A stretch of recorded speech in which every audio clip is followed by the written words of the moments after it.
What's going on, guys? Kiger here. And as a lot of you know, I left my last game, Legends of Neverland, to look for a new mobile game that I want to play.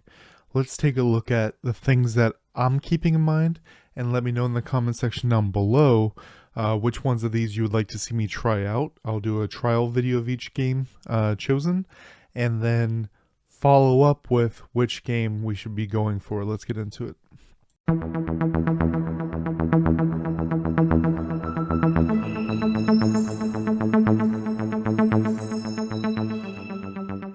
So first up, we have the ARPGs.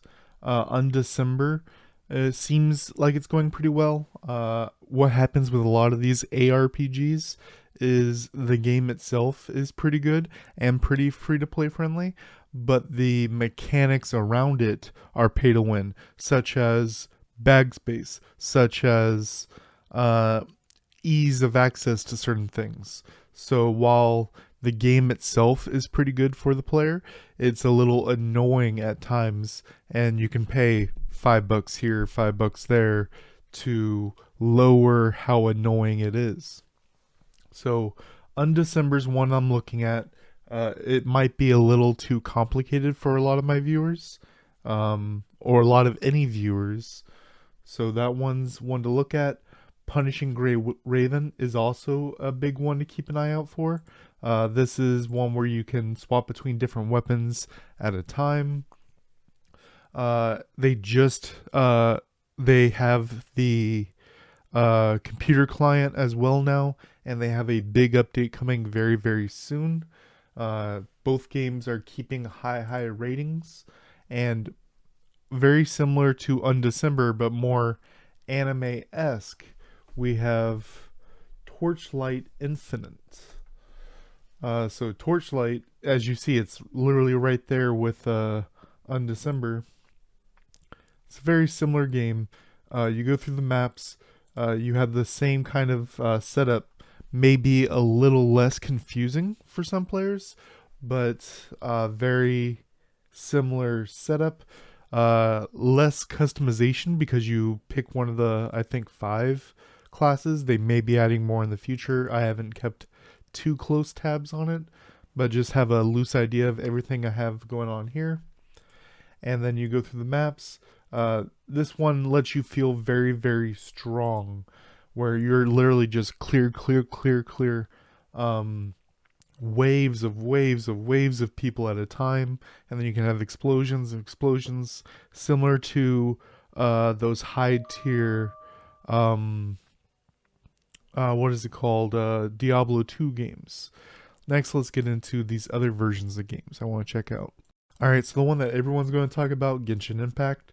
It is similar to the game I came from, Legends of Neverland.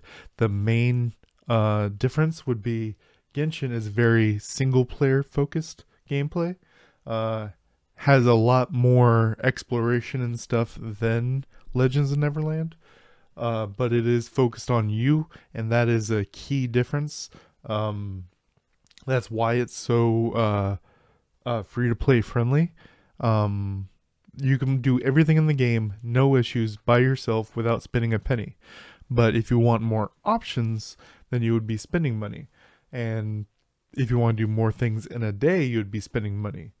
Genshin is very jump in, jump out kind of game because it's focused on you, the single player. Whereas if we look at another game in the same general genre, Tower of Fantasy, as you see, it's right next to Dragon Raja and Legends of Neverland. It's the same kind of game.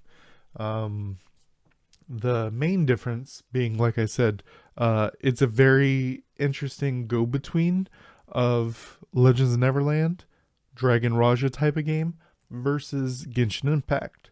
And what's happening here is you have the same kind of exploration and stuff that Dragon Raja and Genshin Impact have, but you also have the same depth of gameplay that Legends of Neverland gave that I really enjoyed. They're still doing updates all the time.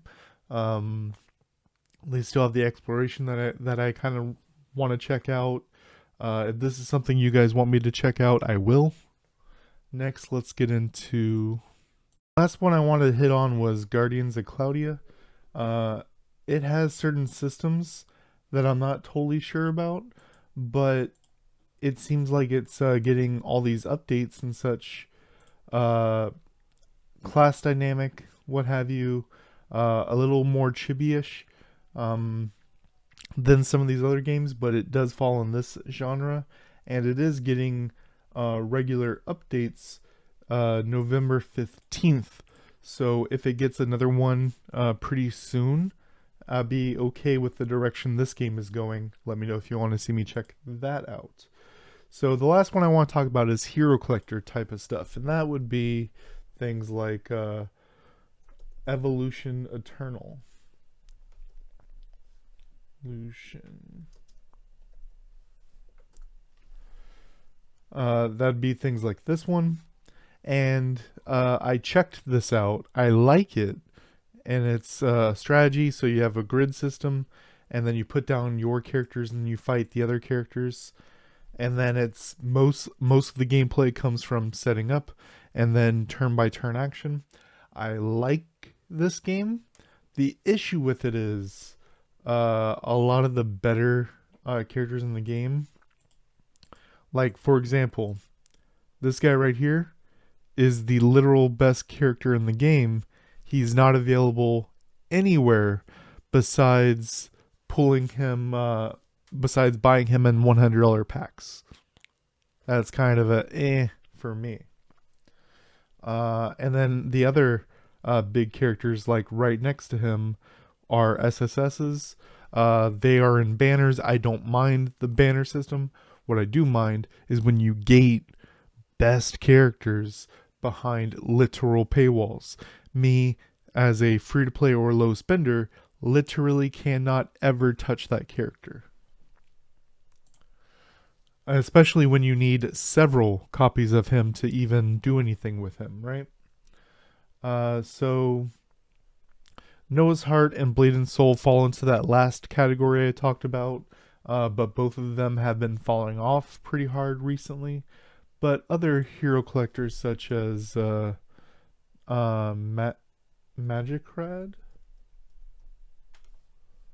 Magicrade, there we go.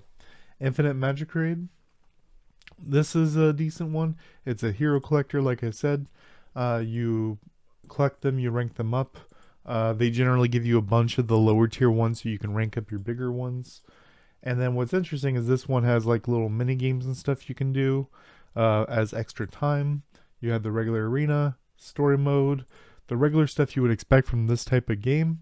I don't know if you guys want to see that type of game, but I don't mind these types of games.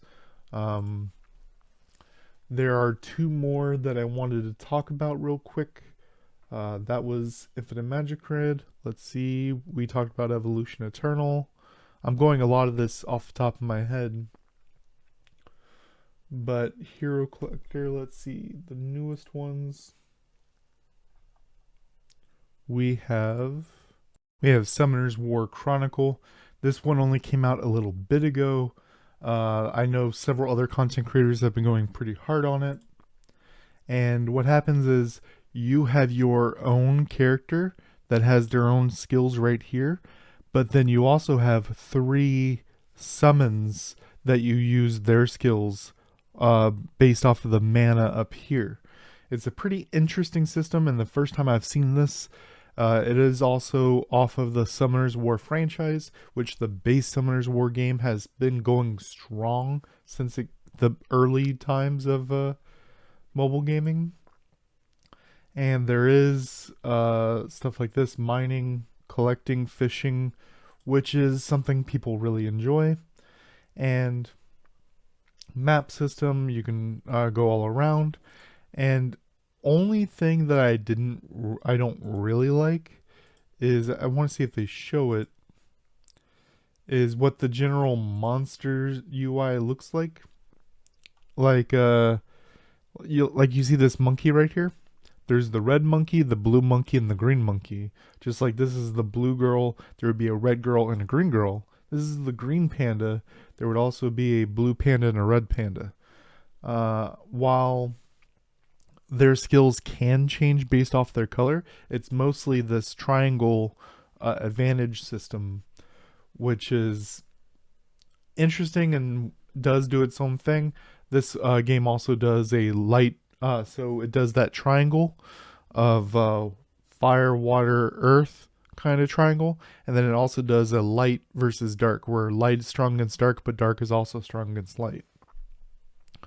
But this is definitely looks pretty fleshed out, and people have been enjoying it a lot. Last one I wanted to talk about was Goddess of Victory Nikke. I have already played this a little bit. I wouldn't mind jumping back into it.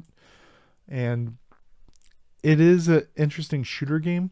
So bosses end up having these locations pop up, and you have to move with your finger. It's only portrait mode, and then you move and then focus. And what happens is your characters have burst 1, burst 2, burst 3, which is how far away their shots are effective at. They're all gunners. So if you're a burst 1 character, you do your full damage right here, right in front of you. But if they're at burst 2 or burst 3, then you do less damage. And then there's like buffs and stuff you get, like when you reload, you get a buff. When on your last shot, you get a buff. On your first shot, you get a buff. Things like that. It's also a waifu collector. You collect all these girls or whatever, and then build your city so you can interact with the girls. And then, as you see, it is all from a third person's perspective right behind them. So if they have jiggle physics, you can enjoy that.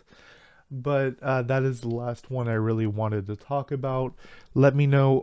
We went over ARPGs, open world RPGs, and hero collectors. Those are the three I really want to focus on.